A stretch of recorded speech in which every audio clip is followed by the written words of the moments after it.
Tous, je lance l'enregistrement de la vidéo pour les absents.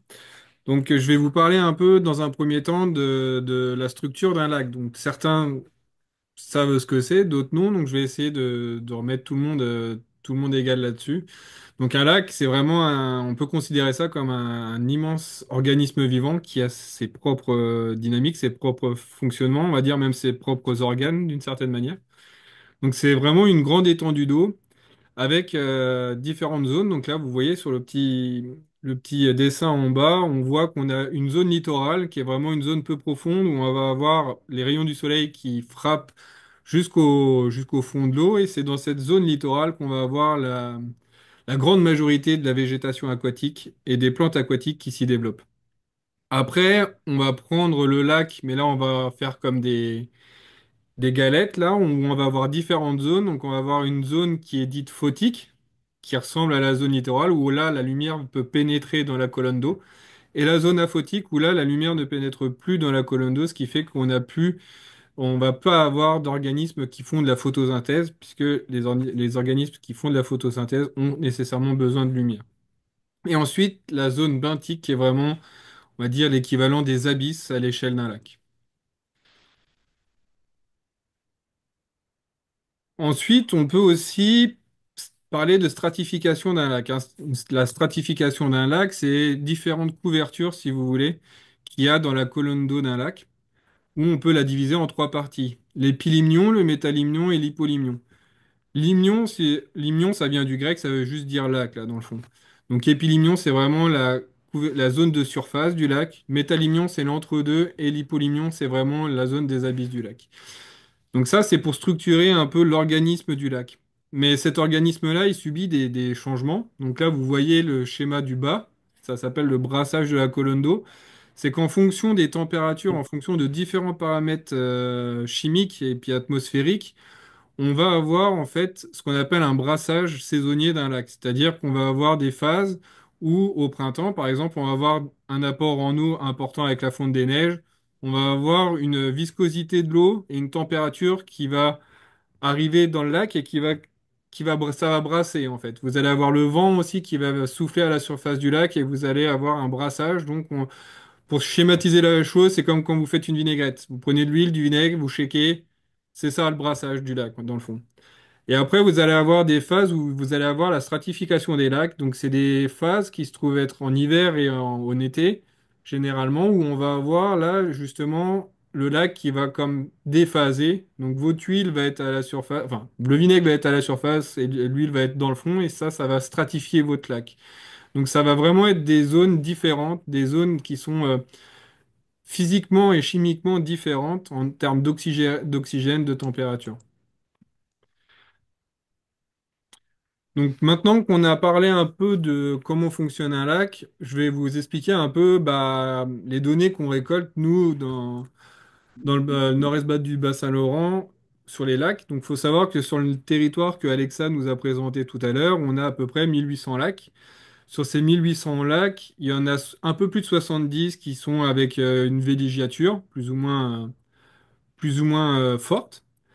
Et parmi ces lacs sur lesquels on travaille, qu'on observe en fonction des projets que nous avons, on observe dans certains secteurs des herbiers qui vont s'agrandir. Ou alors des personnes qui vont nous alerter en nous disant, tenez, on a vu des éclosions de microalgues, etc. Donc en fait, on a des informations comme ça qui arrivent en fonction de nos projets et en fonction des citoyens, mais on manque d'informations, clairement. Et ce manque d'informations-là, en fait, on se finit par se poser la question un peu de est-ce que nos lacs sont bien en santé? Donc c'est à partir de ce constat-là que on a mis en place ce projet, donc le projet Lac en villégiature, qui a pour but déjà de faire un gros état des lieux sur certains lacs pour identifier des problématiques liées à l'eutrophisation, liées à la villégiature. Voilà, comprendre dans quel état se trouvent nos lacs, dans quel état de santé et qu'est-ce qu'on peut y faire en fait. Donc pour ça, on a choisi 10 lacs dans notre secteur. Donc la liste des 10 lacs est sous vos yeux. Donc le lac d'aujourd'hui, la Grande Fourche, le lac Saint-Hubert, le lac Grand-Malobèze, le lac des Joncs. le lac Bellavance, le lac Plourde, le lac Petit-Ferré, le lac Michaud, le lac Minouche et le lac des Îles. Donc ces 10 lacs ont été sélectionnés pour étudier cette année leur état de santé. Donc comment est-ce qu'on a choisi ces lacs? On les a pas choisis aléatoirement, hein. On a choisi ces lacs selon certains critères. Donc déjà, sachant que c'est dans un contexte de villégiature, on a choisi des lacs où on avait un nombre de résidents plus ou moins important, dans un premier cas. Après, on a voulu aussi voir si ces lacs-là avaient un accès public ou c'était juste un accès, il n'y avait pas d'accès public, c'était un lac qui était sans accès. Pourquoi est-ce que l'accès public est important? C'est notamment au regard des espèces exotiques. On s'entend qu'un lac qui n'a pas d'accès public, il va y avoir moins de fréquentation, donc moins de risques d'avoir des exotiques invasifs qui se retrouvent dans le lac, puisque moins de monde vont nécessairement se promener avec leur embarcation, etc.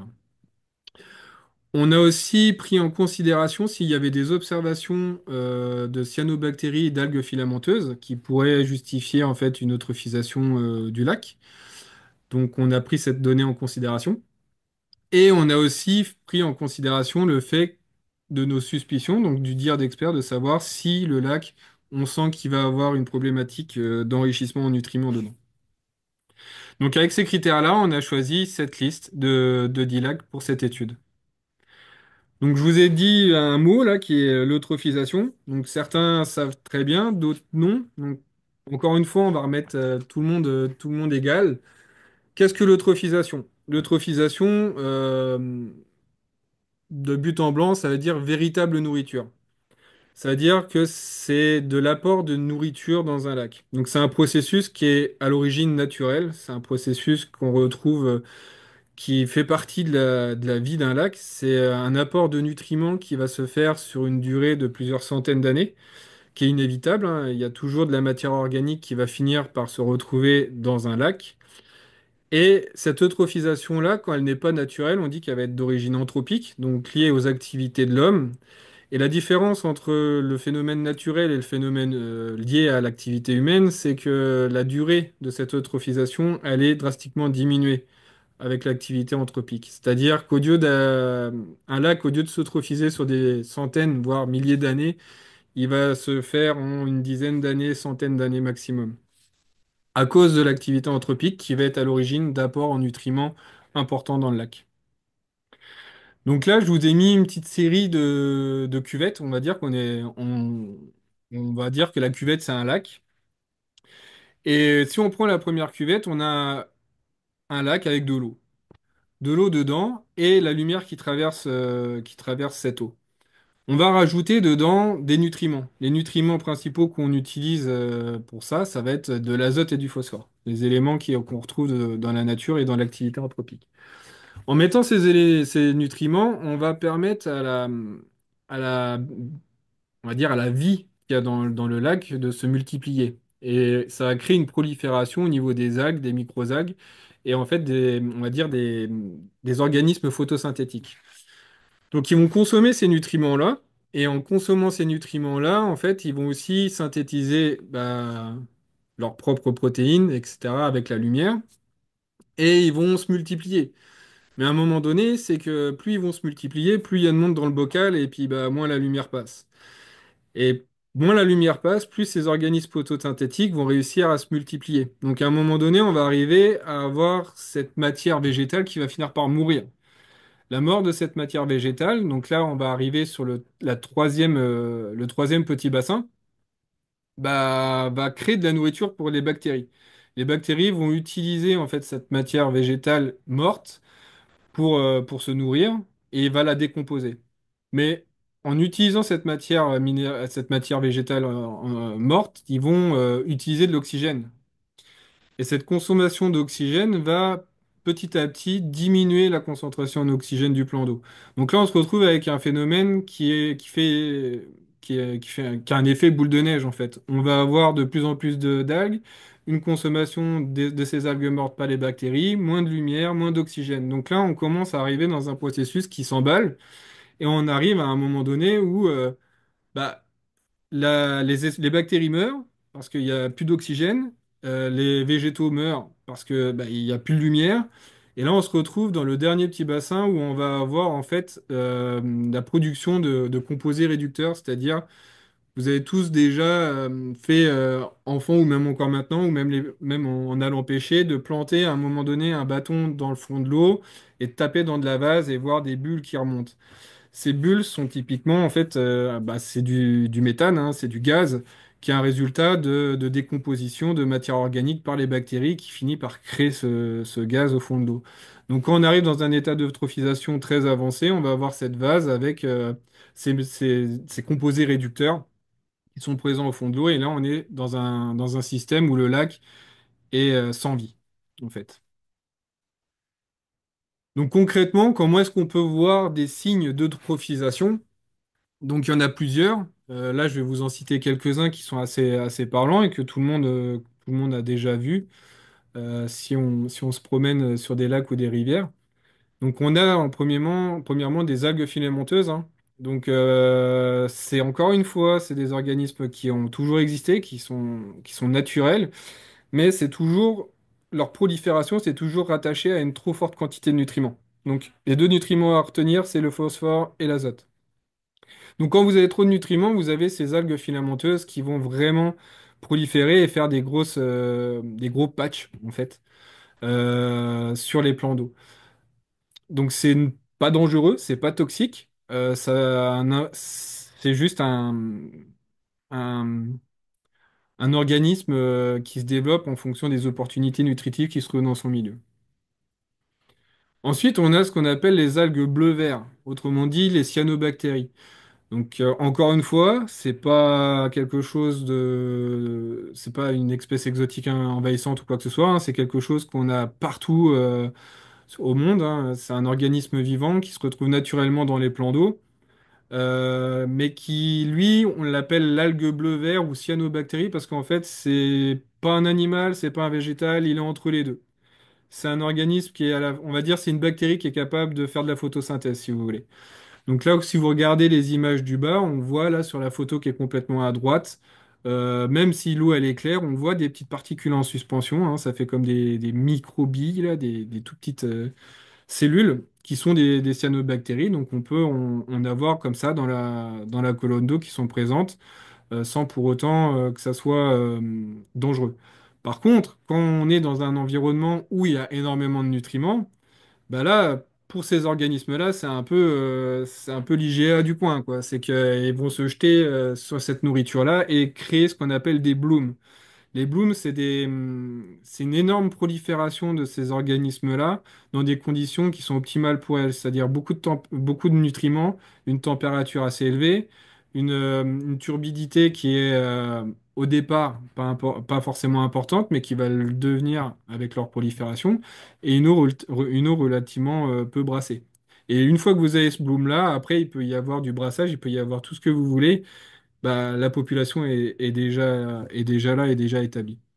Donc ces proliférations peuvent, en- peuvent engendrer des problèmes sanitaires si les proliférations sont beaucoup trop importantes. Donc là, je vous expliquais que bon voilà, on a un peu diabolisé toutes ces algues, etc. Mais il faut pas oublier que, encore une fois, c'est des choses qui sont, quand c'est pas dans un milieu perturbé, qui sont naturelles, qui sont aussi importantes pour les écosystèmes, hein. Il peut y avoir des zones de frayère pour les poissons qui se mettent dans des herbiers, etc. On peut avoir des zones de chasse pour la bifaune, etc. Donc là, vous avez une image, par exemple, d'un grand héron qui est qui est au bord d'un lac, qui pêche au milieu de ces plantes aquatiques.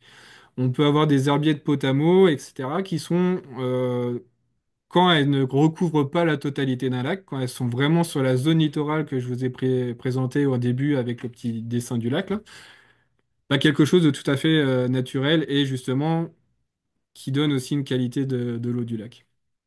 Le problème, c'est vraiment quand la machine s'emballe et que ça se retrouve vraiment partout, là. Donc le projet lac en villégiature, les objectifs de ce projet sont multiples, hein. Donc là, on va ce soir aborder les trois premiers objectifs. Le premier objectif pour nous, ça a été d'établir la qualité de l'eau des deux lacs de ce soir, d'évaluer. l'impact des activités anthropiques dans le bassin versant de ces lacs avec la villégiature, l'agriculture, la foresterie, mais aussi de trouver des hypothèses sur les résultats qu'on a. Le troisième objectif, c'est aussi de pouvoir réaliser, donc c'est quelque chose qui va venir après cette rencontre, qui va faire l'objet d'un travail à partir de janvier, c'est la réalisation de plans d'action en concertation avec l'ensemble l'ensemble des acteurs du territoire. Donc que ce soit vous-même ou les municipalités, c'est de trouver, voilà, de mettre en place une dizaine, enfin, de mettre en place un plan d'action pour chacun des lacs, donc 10 plans d'action en fonction des résultats qu'on a obtenus et de trouver en fait des solutions et puis d'écouter aussi les avis de chacun sur les résultats qu'on a sur le lac. Donc l'objectif 1, la qualité de l'eau du lac. Comment est-ce qu'on a évalué la qualité de l'eau? Donc certains parmi vous font partie des sentinelles, donc ils sont familiers avec le disque de Secchi par exemple. Donc c'est un disque qui nous permettait, en le plongeant dans l'eau, d'évaluer la transparence du lac avec la disparition de ce disque. En fait, on met le disque dans l'eau et quand on le voit plus, bah, c'est la zone de transparence, c'est la limite de la transparence qu'on peut observer. Donc c'est une mesure qu'on prenait avec les sentinelles.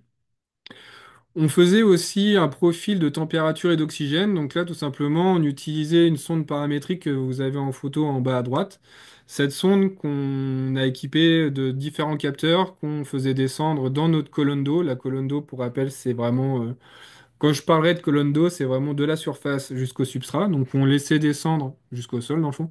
Je laissais descendre la sonde jusqu'au fond et on prenait les mesures d'oxygène et de température. On effectuait aussi des tests d'eau pour mesurer bah, tout ce qui était euh, éléments chimiques, hein, donc les nutriments, phosphore, azote, et aussi les organismes photosynthétiques avec la chlorophylle. Donc on signalait nos zones d'échantillonnage avec des grosses bouées que vous avez dû voir sur le lac, là, des grosses bouées oranges, et c'était le lieu où est-ce qu'on effectuait nos échantillonnages. Donc tout à l'heure, je vous disais les deux nutriments à retenir, donc l'azote et le phosphore. Donc là, je vous parle de l'azote. Donc, d'où est-ce que ça peut venir, les apports en azote principalement, hein, les apports d'azote anthropiques, j'entends, donc liés à l'activité humaine, peuvent venir des affluents industriels ou municipaux. Ça peut venir aussi des engrais, hein, de l'agriculture, mais pas que. Il y a aussi bah, les engrais qu'on peut mettre dans notre jardin ou les engrais qu'on peut mettre sur notre gazon qui est un peu proche du lac. Et aussi, il y a de l'apport d'azote, on va dire, naturel, lui, qui peut se faire par la forêt qui borde le lac, par, on va dire, du lessivage lié à naturel, dans le fond. L'azote, on le retrouve même dans la neige, hein. L'azote se fixe sur la neige. On peut avoir des apports d'azote aussi naturels de ce côté-là, mais qui sont en faible quantité quand même par rapport à un apport massif lié à une activité humaine. Et ensuite, on a le phosphore. Donc, lui, c'est l'élément nutritif le limitant dans la nature, mais qui permet justement, quand il est en trop forte présence, de créer ce que je vous appelais tout à l'heure, des blooms de cyanobactéries, par exemple. Donc, quand on a une trop forte présence de phosphore dans un plan d'eau, ce qui va être compliqué, c'est que ça va vraiment accélérer le vieillissement du cours d'eau. Ça va très nettement impacter aussi la survie des poissons et la quantité d'oxygène, par le manque d'oxygène, parce que le phosphore va réagir avec l'oxygène dans l'eau. Et donc, ça va nuire à la vie aquatique, et notamment aux poissons. Donc les apports enfin les sources potentielles, c'est encore une fois un peu la même affaire que l'azote, hein. Donc c'est vraiment les effluents municipaux et les installations septiques qui sont plus aux normes, qui sont défectueuses. Et aussi, et aussi surtout, nous, en tant que riverains, ça va aussi venir des savons et détergents. Là, vous avez le bidon de lessive taille, là, c'est le number one, là, en tant que lessive en phosphore, c'est la lessive qui en contient le plus. Donc, le premier geste qu'on pourrait faire, c'est déjà de ne plus acheter cette lessive quand, quand on est au bord d'un plan d'eau, ou même pas forcément, puisque c'est vraiment une lessive très riche en phosphore.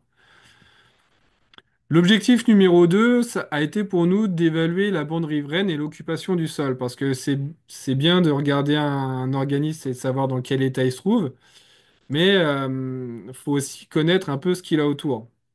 Donc c'est un peu comme, quand on va chez le médecin, on a un problème quelque part, il va vous demander est-ce que vous faites une activité particulière. Bah, c'est un peu le même principe, c'est qu'on va voir aussi l'état de santé des bandes riveraines et l'occupation du sol qui entoure le lac. Donc les bandes riveraines, elles ont été évaluées, donc mes collègues sont partis en canot sur les lacs et ont fait tout le tour des lacs pour évaluer on va dire, donner une note d'état écologique des bandes riveraines. Donc cette note-là, elle était attribuée par rapport aux habitats qui étaient retrouvés. Quand je dis habitat, je parle pas forcément de maison, je parle d'un habitat au sens écologique du terme, c'est-à-dire des structures paysagères en fait. Donc chaque type d'habitat avait une note qui lui était attribuée. Et ces bandes riveraines-là ont été faites depuis le bord du lac jusqu'à une distance de 15 mètres à l'intérieur des terres. C'est très important puisque c'est comme ça qu'on évalue les bandes riveraines, puisque des fois on va me dire, bah là j'avais planté des arbres, pourtant, bah oui, mais nous ce qui était important de savoir, c'est que l'évaluation des bandes riveraines font une largeur de 15 mètres. C'est comme ça qu'une bande riveraine est efficace. Donc on attribuait en fonction de l'habitat retrouvé une note. Cette note permettait d'évaluer l'état de santé de la bande riveraine sur le tour du lac. Donc une bande riveraine, qu'est-ce que c'est? Donc comme je vous disais, une bande riveraine en fait est efficace à partir de 10 à 15 mètres de largeur. C'est littéralement en fait une structure écologique qui fait barrière contre des potentiels intrants, donc un potentiel nutriments en surcharge qui vont se déverser dans le lac. Pour comprendre le fonctionnement d'une bande riveraine, c'est que vous prenez une éponge sèche. Cette éponge sèche, vous versez un pichet d'eau dessus. Bah, va absorber en fait votre eau jusqu'à un certain moment. À un moment donné, elle va plus pouvoir absorber toute l'eau que vous lui versez dessus. Si on dit que l'eau que vous versez dessus, c'est des nutriments, bah, à un moment donné, l'éponge elle est saturée en nutriments. Et là, vous allez avoir un écoulement. Et plus votre éponge elle est grande, plus elle va être capable d'absorber ce surplus de nutriments. Donc l'eau que vous allez verser dessus. Donc c'est vraiment ça qu'il faut retenir, l'efficacité d'une bande riveraine. En fait, une bande riveraine, c'est une éponge. C'est une grosse éponge qui va permettre de filtrer, qui va permettre de retenir la matière, le substrat, donc éviter d'avoir du lessivage de matière minérale, donc de la boue qui se déverse dans le lac, qui va jouer sur la turbidité du lac. Ça limite l'érosion en tenant la structure du sol avec les racines des plantes qui composent cette bande riveraine. Et ça va aussi permettre de faire de l'ombrage. On s'entend que si je vous remets le petit tableau avant, vous regardez par exemple une forêt en termes d'ombrage, c'est pas mal, on est à une note de 10. Mais si vous prenez juste de la roche, le socle rocheux, il est à 3,8. Parce qu'on va avoir du rayonnement. Ce rayonnement-là va favoriser le réchauffement de l'eau du bord du lac. Donc, c'est pas quelque chose d'efficace euh, pour la santé du lac. Et à venir, la dernière chose à venir, donc l'objectif 3, c'est ce que je vous expliquais tout à l'heure, ça sera la réalisation de ces 10 plans d'action. Donc sur diverses problématiques, hein, chaque lac peut avoir des choses différentes. Donc ça pourra aborder les sujets de navigation, hein, des conflits d'usage, les sujets de production d'algues bleues, des bandes riveraines qui sont vraiment en très mauvais état, etc. L'idée, c'est vraiment de pouvoir travailler aussi bien avec les associations de lacs quand elles sont présentes. Si elles sont pas présentes, on va suggérer la création d'associations de lacs pour les lacs qui n'en ont pas. De travailler aussi avec les municipalités et aussi les riverains pour vraiment voilà, expliquer nos observations et essayer de faire en sorte d'améliorer en fait l'état de santé du lac si on voit qu'on peut faire quelque chose concrètement. Donc il y a vraiment l'implication des municipalités et des associations de lacs, on compte sur vous. Voilà, donc là on va entamer la période de résultats. Avant cette période-là, est-ce que vous avez des questions sur cette introduction?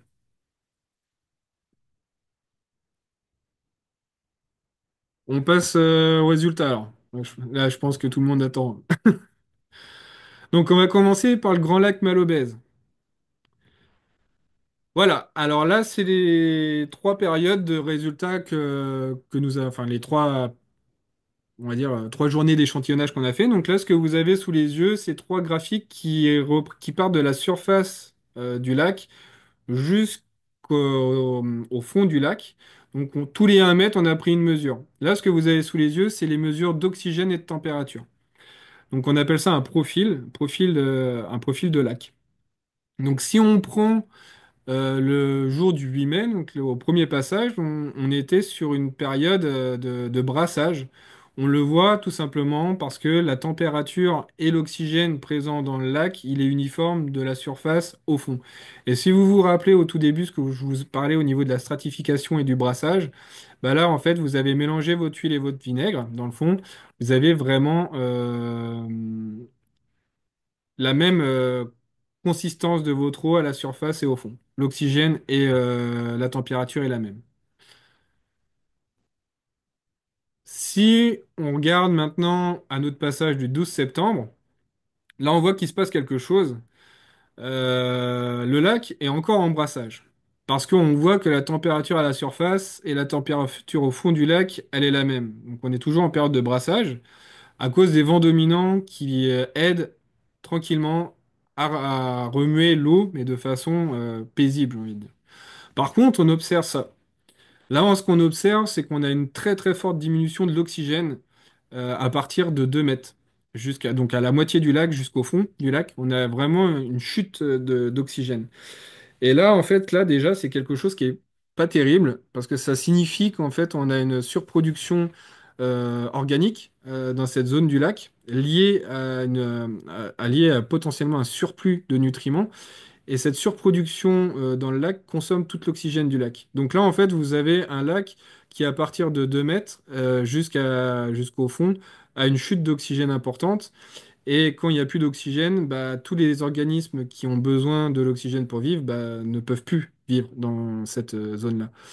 Et je pense aux amis pêcheurs, là, et j'ai entendu tout à l'heure quelqu'un qui pêchait dans le coin. C'est ça, c'est que bah, par exemple, si vous avez des espèces comme la truite qui aiment les eaux fraîches et oxygénées, et bah, arrivé à la période estivale, là, il va avoir un petit problème parce que soit il monte un peu plus à la surface, mais il n'aime pas ça, et soit il va plus au fond, mais il n'a pas d'oxygène. Donc on va avoir un problème lié à ces espèces-là.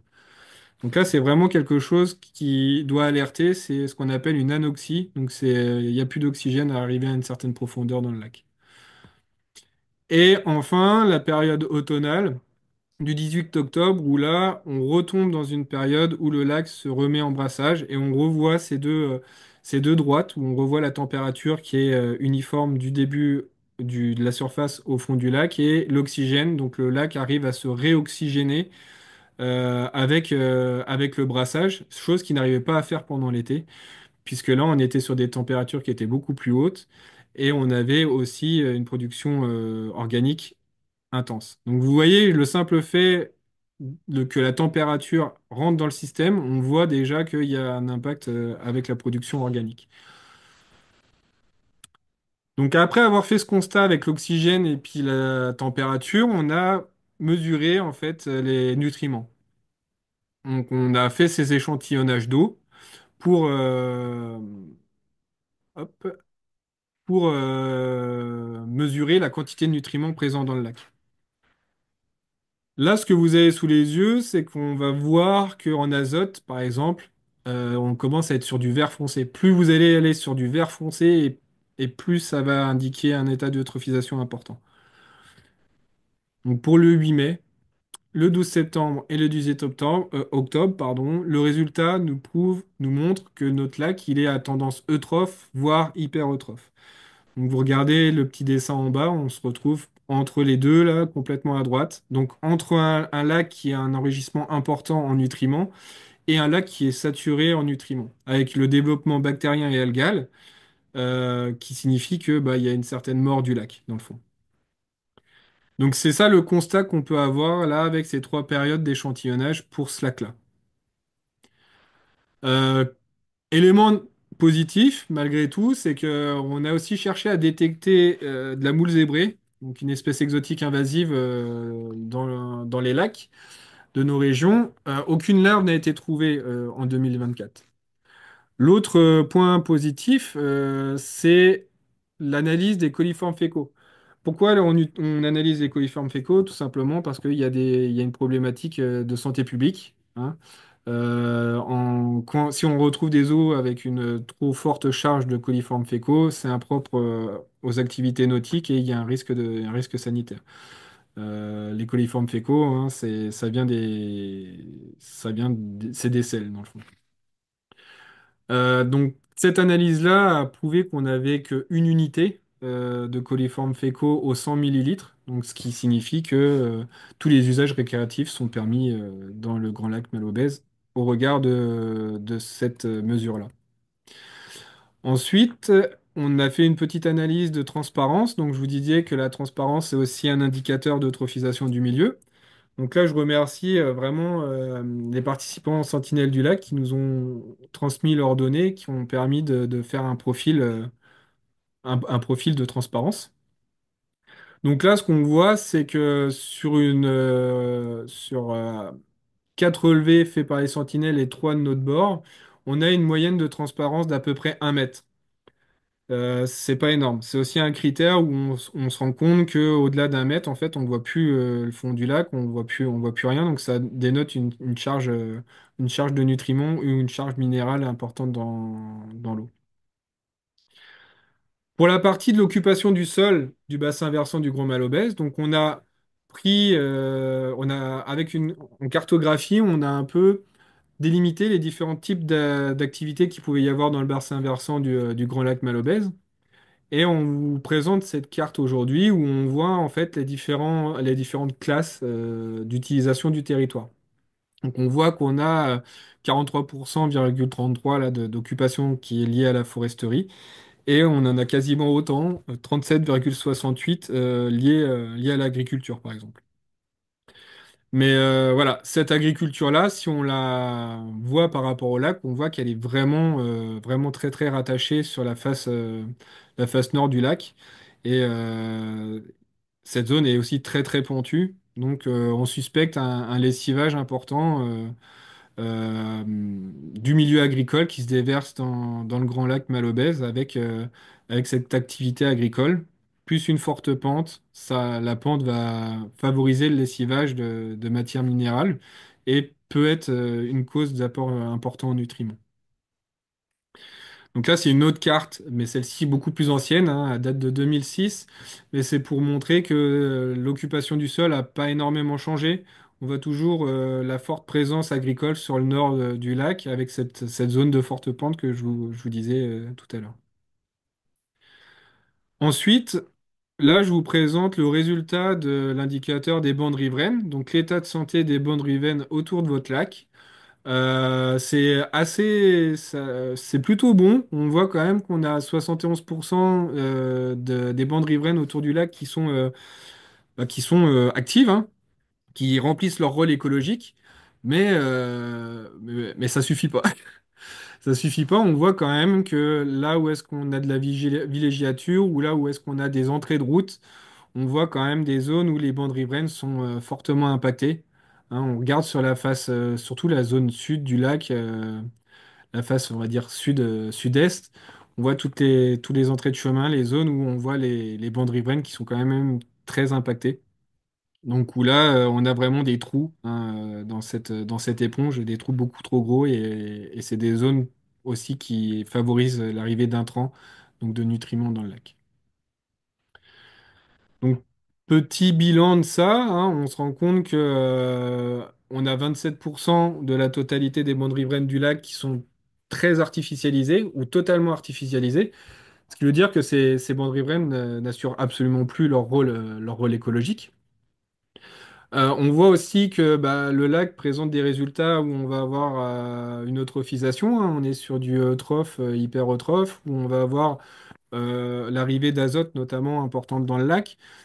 Cette arrivée d'azote peut aussi être justifiée par cette pente agricole qu'on a sur le secteur nord du lac que je vous expliquais. Mais on a aussi 71% à côté des bandes riveraines du lac qui sont fonctionnelles. Donc, il faut garder à l'esprit ce que je vous expliquais tout à l'heure, c'est que cette éponge-là, l'éponge des bandes riveraines présentes, elle semble plus assez grosse par rapport au pichet d'eau que vous versez dessus, potentiellement. Donc là, j'en ai fini pour le lac Malobèze. On va prendre le lac des Joncs. Je reviendrai à la fin des deux lacs, je reviendrai sur des conclusions et des pistes d'action. Mais est-ce que vous avez déjà des questions concernant le Grand Lac Malobèze et ses résultats?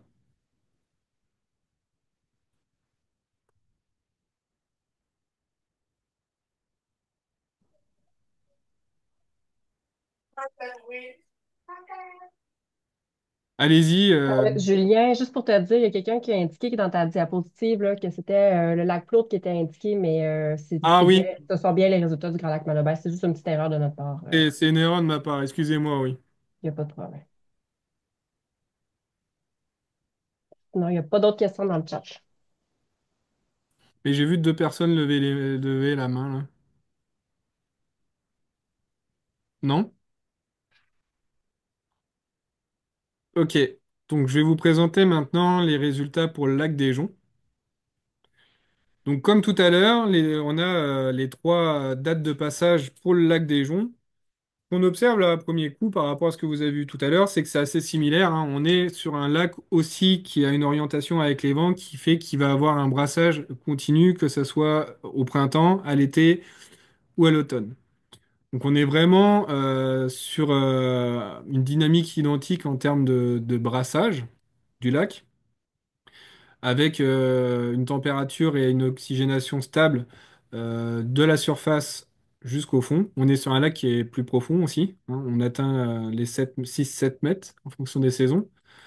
Là, pour la période estivale, on va remarquer quelque chose. Là, le cercle rouge vous l'indique, c'est que c'est une zone dans la colonne d'eau où on a une diminution d'oxygène et on revient à une normalité par rapport à la surface. Ça signifie juste que là, dans cette zone-là, on a une zone de production. On a une zone de production organique qui consomme cet oxygène-là. Et comme le lac est toujours en brassage, quand on arrive en dessous, l'oxygène reste le même qu'en surface, mais diminue dans la zone de production dans les 2 à 4 mètres de profondeur. Et ensuite, en période automnale, on retrouve cette période de brassage euh, qu'on avait tout à l'heure aussi avec le lac Malobèze, avec aucun indicateur qui nous indique une baisse d'oxygène à cette période-là de l'année. Donc voilà, pour les résultats en termes d'analyse des nutriments, on est sur un lac, voilà. Là, on a quelque chose de supplémentaire par rapport au lac Malobès, c'est que là, on retrouve aussi un autre nutriment qui est le phosphore. On voit que tout à l'heure, pour le malobèse, le grand malobèse, on avait une quantité de phosphore qui était plus faible. Là, on a une quantité de phosphore retrouvée au printemps qui est quand même plus importante dans le lac des Joncs. Et on a aussi une concentration en azote qui est non négligeable. On voit aussi qu'il y a une production de microalgues qui s'opère sur le mois d'août et le mois de novembre avec une augmentation de cette concentration de chlorophylle A. Si on synthétise les résultats de ces analyses de nutriments, on est sur un lac qui est jugé mésotrophe à eutrophe. Donc on n'est pas comme tout à l'heure, on est au seuil d'en dessous, donc on est sur un enrichissement en nutriments avec un développement bactérien et algal. Et on est à la limite aussi d'un enrichissement important en nutriments. Donc là, on est vraiment encore entre les deux par rapport au petit dessin que vous avez en bas, on est vraiment au milieu, là. Donc voilà les trois passages avec les quantités retrouvées. Concernant les espèces exotiques invasives, c'est aussi une bonne nouvelle. C'est qu'on n'a pas de moule zébrée qui a été détecté dans ce lac-là en 2024. Et que le taux de coliformes fécaux retrouvés aussi, il est très bon, hein. Il n'est pas du tout limitant concernant les usages récréatifs.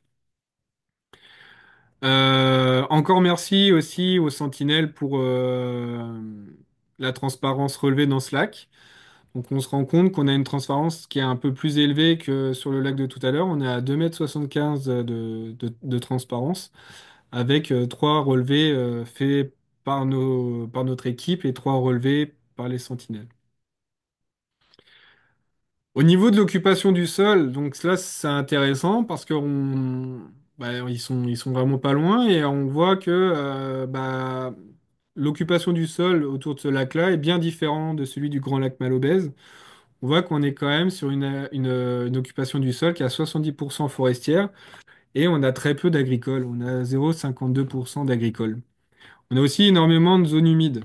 On a quasiment 20% de zones humides sur le pourtour de ce lac-là.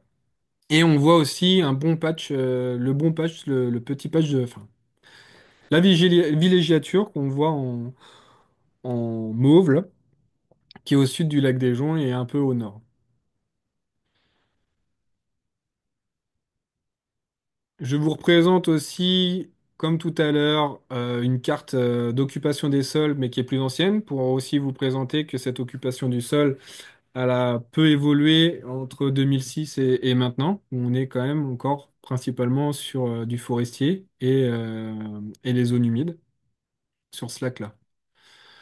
Au niveau de l'indice des bandes riveraines, donc là, pareil, on est sur un lac où les bandes riveraines sont principalement en bon état. Donc 89% des bandes riveraines sont en bon état. Mais ce qu'on voit tout de suite, ce qui frappe, c'est que là où est-ce qu'elles sont pas en bon état, c'est là où est-ce qu'il y a de la villégiature. Ça saute aux yeux, que ce soit sur la zone sud ou la zone nord. On voit que là où est-ce qu'il y a de la villégiature, il y a les bandes riveraines qui sont pas en bon état. Donc le petit bilan de ce lac-là, c'est ça, c'est qu'on a bien 90% des bandes riveraines qui sont fonctionnelles, 10% des bandes riveraines liées à la villégiature qui sont comme impactées et qui ne remplacent plus leur rôle écologique. Hop. Et je vais m'arrêter là parce que je vais enchaîner sur les conclusions et suggestions puisque j'allais dépasser ma diapo. Mais est-ce que vous avez des questions par rapport à ce lac-là? Je vois que Jocelyne, vous avez levé la main. Vous pouvez mettre votre micro si vous voulez. Euh, je voulais savoir par rapport au graphique que tu avais au niveau du lac des Joncs. Ce que je crois comprendre, c'est que l'étude s'est faite plus par le côté ouest que le côté est du lac. Du côté est du lac, je pense qu'il y a une eutrophisation quand même importante. Moi, je reste plus du côté est, là. Je voulais savoir, tu sais, c'est quand même, on dirait que oui, c'est le même lac, là, mais on dirait comme deux lacs différents. Alors, Euh, je suis tout à fait 100% d'accord avec vous. En fait, pourquoi est-ce qu'on a échantillonné à cet endroit-là? Tout simplement dans notre protocole, on a échantillonné à l'endroit le plus profond du lac. Si on prend le lac des Joncs, c'est une seule entité, hein, on le voit. Mais voilà, là, ce que vous dites, vous soulignez quelque chose qui est aussi très important, et c'est pour ça que ces deux lacs qui ont deux dynamiques différentes, c'est que pour moi, enfin pour nous, hein, même avec les collègues, on est d'accord avec ça, c'est que ce lac-là, il est en train de se scinder en deux. On le voit bien sur la carte, hein, on voit bien qu'il y a comme au milieu, là, il se passe de quoi, on voit que ça se referme, etc. Donc ça nous apporte aussi à dire que la zone nord, justement, serait intéressante à suivre. Ça, c'est pour la suite de notre expertise, mais c'est vrai que le lac des Joncs, il est très intéressant puisque on est sur un lac qui a une dynamique vraiment différente, une topographie vraiment particulière. Et on voit bien que justement l'impact de la villégiature est très ciblé à des endroits très ciblés. Et je vous présente des résultats qui présentent un lac qui va plutôt être eutrophe. Et pourtant, on a des très bonnes riveraines, on n'a pas d'impact d'agriculture, etc. Donc là, si on remonte dans ce que je vous ai présenté au début, je vous parlais de la vitesse d'eutrophisation, que ça pouvait mettre des milliers d'années, des centaines d'années. Donc là, on se pose des questions sur ce lac-là. Donc oui, c'est multifactoriel en fait. Il y a beaucoup de variables qui vont impacter l'eutrophisation. Peut-être que c'est, on va dire, un vieux lac aussi qui présente une eutrophisation qui est naturelle, mais il a aussi une eutrophisation qui est apparente, qui est d'origine anthropique. Donc là, on est sur deux sujets différents. On est sur l'état, on va dire, naturel d'un vieillissement de lac, probablement, peut-être, c'est à prouver, c'est à vérifier, mais on voit aussi qu'il n'y a pas que l'effet naturel, il y a aussi l'effet anthropique qui va aussi rajouter un vieillissement prématuré du lac. C'est comme si, j'ai envie de vous dire, je sais pas, Vous avez 20 ans, vous fumez 3 cartouches de cigarettes, bon, c'est pas terrible, mais vous en avez 90, vous en fumez aussi 3 cartouches, bah, c'est encore pire, là. C'est un peu ça. Mais je suis d'accord avec vous qu'en effet, euh, on peut pas faire synthétiser la chose en disant que la zone nord et la zone sud sont identiques. Julien, on a des questions dans le chat. Je les passerai. Ça te convient? Ok. Ça dit, si je comprends bien, pour le lac Malobès, il n'y a pas vraiment d'impact des résidences avec de vieilles fosses septiques non fermées. Alors, Euh, on n'en a pas parlé encore, là. Ça viendra dans la prochaine section si je ne me trompe pas, mais on peut ouais, peut-être faire du pouce là-dessus un peu. oui, oui. Donc, ça, là, c'est un raccourci qui est fait quand on dit, bon, lac Malobèse, il n'y a peut-être pas ce problème de fausse septique. Ce qu'on voit, c'est qu'en tout cas, c'est difficile de savoir quel tuyau remplit le lac, dans le fond, là. Là, ce qu'on voit, c'est qu'on voit vraiment cette forte pente avec le milieu agricole qui est à proximité. À proximité, c'est indéniable. Il y a quelque chose qui doit aussi avoir un impact avec le milieu agricole. De savoir comment l'évaluer, etc., ça, c'est une autre paire de manches, j'ai envie de dire. Il faut pouvoir maintenant le quantifier. Au niveau des installations septiques, il y a aussi une investigation supplémentaire. Là, ce que vous avez sous les yeux, c'est avant tout un premier état des lieux en fait de l'état de santé du lac. C'est pour ça qu'il y a un autre travail qui doit se faire aussi après ça, avec notamment les cahiers qui vont être faits avec les municipalités, les associations et les citoyens. C'est voilà, de savoir quel robinet est ouvert. Parce que l'objectif qu'on va avoir dans ce projet-là, c'est de préserver la santé de nos lacs. En préservant la santé de nos lacs, comment on la préserve? On la préserve en fermant les robinets. Quand je parle des robinets, c'est tous les robinets. C'est-à-dire qu'il n'y a pas juste un responsable sur l'eutrophisation importante d'un lac, il y en a une multitude. Sauf que les degrés de responsabilité sont différents et les enjeux sont aussi différents. Donc pour moi, je ne pourrais pas dire qu'il n'y a pas de problème de fosse septique sur le Grand Malobèse. Il doit y en avoir, il peut y en avoir. Comme l'agricole, c'est la même affaire.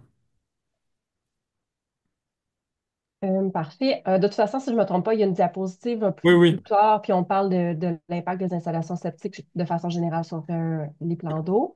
Ensuite de ça, autre question, on demande s'il y a une corrélation à faire entre la profondeur d'un lac et la profondeur de la transparence de l'eau.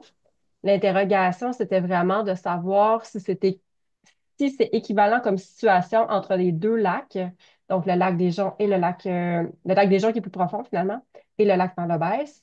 Et puis, si la situation est vraiment alarmante au Grand Lac Malobès. Donc, Alors, il y a plusieurs questions là-dedans. ouais. Alors par rapport à la transparence, en fait, la transparence, c'est un outil, c'est un indice, un indicateur pour répondre à des questions la question, l'hypothèse de base, c'est est-ce que mon lac est eutrophisé ou non? Donc cette transparence-là va nous permettre déjà de savoir s'il y a beaucoup de choses en suspension dans l'eau. L'eau turbide n'est pas nécessairement un signe qu'il y a beaucoup de micro-organismes. Des fois, ça peut être aussi un signe d'apport de matière minérale. Il y a de la boue, vous allez avoir de la matière minérale qui va rentrer dans votre lac et vous allez avoir une turbidité qui va changer. Par contre, en effet, oui, la transparence va avoir ses limites. Si par exemple vous prenez un lac qui fait 2 mètres de profondeur et que vous voyez jusqu'au fond, bah, vous vous dites, ah, bah, je vois jusqu'au fond de mon lac, il n'y a pas de problème. Et puis vous êtes sur un lac de 10 mètres et puis vous voyez à 3 mètres de profondeur. Vous allez vous dire, il est meilleur que l'autre. Bah, pas nécessairement, puisque la profondeur aussi est un paramètre qui joue aussi sur la transparence d'un lac. Pour la question concernant est-ce que la situation est alarmante, ça, c'est une question qu'il faut trancher, j'ai envie de dire. Mais pour moi, la situation n'est pas normale dans le sens de la santé du lac. C'est qu'il y a des choses à faire. Il y a beaucoup d'actions qui peuvent être mises en place. Ces actions-là devraient être mises en place pour fermer ces robinets que je vous dis. Donc ces robinets qui sont des apports en nutriments dans le lac, qui peuvent être mis en place avec une multitude d'actions. Euh, j'ai pas envie d'en arriver à un moment où en fait on va présenter des choses en disant aux gens c'est alarmant. Parce que là, ça va commencer à être un peu tard, là. Donc là, je pense qu'on est encore dans une phase où il y a des choses à faire qui peuvent être faites. On peut enrayer en fait ces phénomènes-là. on peut reprendre soin de nos lacs, on peut mettre des choses en place dès aujourd'hui, dès maintenant, concrètement. Parce que oui, il arrivera à un moment donné, et pour d'autres lacs, ça peut être le cas, la situation est déjà alarmante, oui. Julien, j'aurais quand même tendance à faire du pouce sur ta réponse. Pour le Grand Lac Malobès, dans la situation, comme tu dis, elle est quand même un peu, je veux dire, il faut quand même la considérer dans le sens que Oui. c'est un lac qui est très, très peu profond. Le Grand Lac Malobès fait 4 mètres de profondeur, là. Mm, Puis dans ce que Julien nous a présenté comme graphique, en été, c'est un lac qui se brasse constamment. Donc, il y a un effet de brassage sous le vent. Généralement, quand on voit des lacs qui se brassent constamment, on ne voit pas de lac anoxique. Donc là, il y a quand même une anoxie à 2 mètres de profondeur, ce qui nous indique quand même quelque chose de pas normal, là. Ouais, Fait que, tu fais bien fait, de le dire, fait ouais. que Mm. ça, je pense que c'est important de le dire. Il y a quelque chose de pas normal. Au Grand Lac Malobès, on n'a pas vu énormément d'azote et de phosphore dans le tapis. Par contre, il y a un autre bémol, c'est qu'au Grand Lac Malobès, il y a des herbiers à grandeur du lac. Ouais, Fait qu'il c'est y ça. a des herbiers dans le milieu du lac aussi, là. Fait que les plantes aquatiques au Grand Lac Malobès, nécessairement, elles consomment le phosphore et l'azote.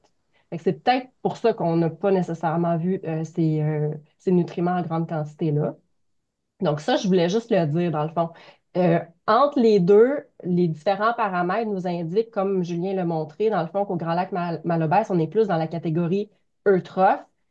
Au lac des Joncs, ça semble enrichi, oui, un petit peu moins pire peut-être, mais n'empêche qu'il faut quand même considérer que pour les deux lacs, il y a un certain enrichissement, puis il va y avoir nécessairement des actions à poser. Puis ces actions-là, ben, ça vient de sources multiples, comme le disait Julien. Donc, Mais je faisais, excuse-moi, j'ai rajouté cette parenthèse-là, mais je pense que c'était quand même. tu fais vraiment bien de le dire parce que c'est vrai que je repense aussi au côté anoxique. C'est que ce côté anoxique qu'on va avoir dans la colonne d'eau, on l'a eu sur un passage, mais ce constat-là, déjà, il nous interpelle quand même pas mal, mais on ne sait pas combien de temps est-ce qu'il est resté anoxique. Et comme disait Alexa, c'est que quelque chose. Moi, j'ai pas vu ça là, cet été, mais les algues qu'il y a au milieu du plan d'eau, parce qu'on est sur un lac peu profond, c'est aussi quelque chose qui sonne fort l'alarme pour le coup. Et c'est vrai que ça, c'est quelque chose, et excusez-moi de l'avoir omis, mais c'est vrai que les algues présentes sur la longueur du lac, au plein milieu du lac, c'est quelque chose de pas normal. Si on se réfère à ce que je vous disais tout à l'heure, la zone littorale, on le voit bien que la zone littorale, c'est au bord du lac, c'est pas en plein milieu. Donc d'avoir des herbiers, de la vie végétale qui se développe comme ça sur toute la longueur du lac, c'est quelque chose qui doit quand même alerter sur l'eutrophisation avancée du lac. Oui, c'est vrai. Prochaine question, on demande d'où vient la source d'eau du lac Malobès. Tac, tac, tac. Hop. Donc le lac Malobès, si on regarde le sens d'écoulement, bah là c'est le lac des Joncs, ils sont côte à côte. Alors moi je vais pas savoir répondre sur cette question exactement, d'où vient la source, la première source. Parce que en fait, si vous voyez, alors j'ai ma souris, j'ai pas, est-ce que vous voyez ma souris là à l'écran ou pas, qui bouge? Non? Oui. Mais on voit en fait dans le secteur au nord, on voit que le sens d'écoulement, donc le lac des Joncs, le sens d'écoulement, il va du sud vers enfin, du sud-ouest vers le nord-ouest. Et le grand lac Malobès, c'est à l'inverse. D'ailleurs, il y a une partie du grand lac qui redescend. Mais alors, la source exacte, je ne saurais pas vous la dire. La source, Et c'est dans le secteur. moi, c'est ça, on voit pas mon curseur à moi, mais la source, elle est comme Pour moi, un c'est peu, dans ce secteur-là. sud-ouest. Si tu bouges ton curseur, je vais pouvoir te le confirmer. Non, l'autre bord. Ça sort. Oui. Ça sort du lac Malobès, mais ce qui rentre, c'est à l'autre bout. Descend, descend, descend. Descend encore. Là. Oui, c'est lui. Ok. C'est lui.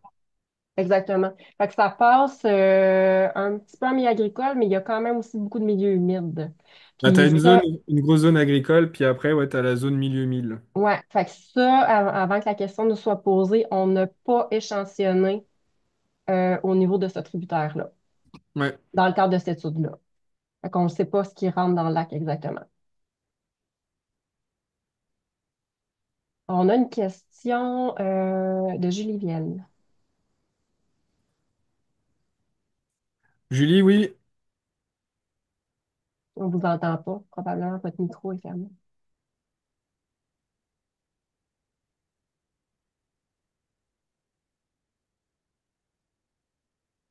On, on peut vous laisser du temps là, pour essayer de trouver comment fonctionne le micro. Si ça ne fonctionne pas, écrivez-nous-le dans le chat, votre question.